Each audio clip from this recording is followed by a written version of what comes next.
In this video, we will go over the primary tissue types. A group of cells will form tissues, and the tissues will form organs. The four primary tissue types in the body, we have the epithelial tissue, the muscle tissue, the connective tissue, and the nervous tissue.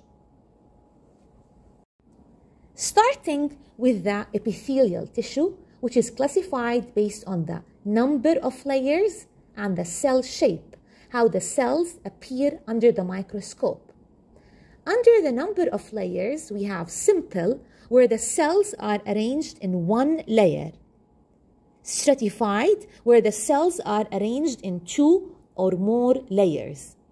Pseudo-stratified. Pseudo means fake, where the cells appear in two or more layers, however, they are in one layer. Under the cell shape, we have squamous. Squamous, where the cells appear flat in shape. Cuboidal, where the cells appear like a cube in shape. Columnar, where the cells appear like a column. The transitional epithelium. Transition meaning the cells will change their shape, they will transition in shape based on the status of the organ. The epithelial tissue could be ciliated, where the cells, they have a cilia to move things around the tissue, or non-ciliated. The epithelial tissue has two surfaces, a basal surface toward the basement membrane and an apical surface toward the outer part of the organ. Moving to the muscle tissue, we have three types of muscle tissue in the body. Skeletal muscle, for example, the biceps, the triceps muscle, all the muscles that cover the bones, these are skeletal muscles tissue.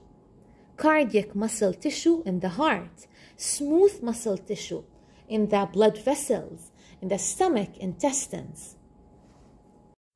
Moving to the connective tissue, which is classified based on the ground substance in that tissue, the types of protein fibers.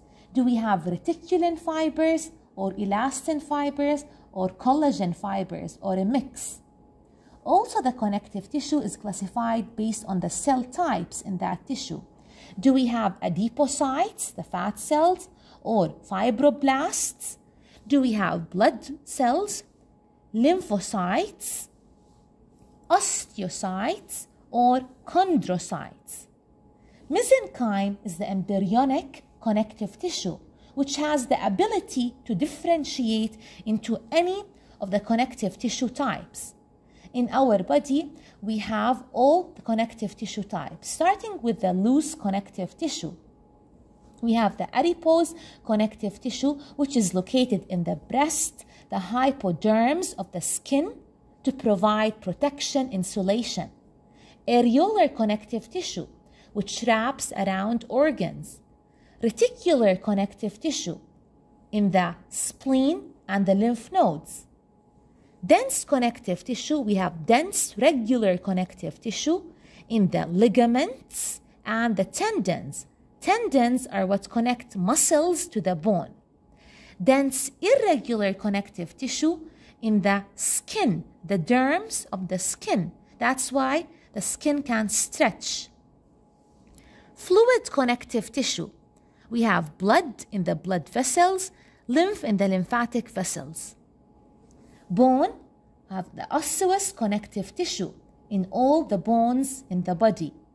Cartilage, we have three different types of cartilage in the body. Elastic cartilage, we have it in the external part of the ear. That's why we can bend the ear pinna. Elasticity, elastic cartilage. Fibrous cartilage, one of the strongest types of cartilage in the body. We have it in the knee and the intervertebral discs between the vertebra in the vertebral column. Hyaline cartilage, we have it the tip of the nose, the ends of long bones, and in the costal cartilage. Moving to the last primary tissue type in the body, we have the nervous tissue, which consists of two main cells, the neurons and the neuroglia, which supports the neurons. We have the nervous tissue in the brain, the spinal cord, and the nerves.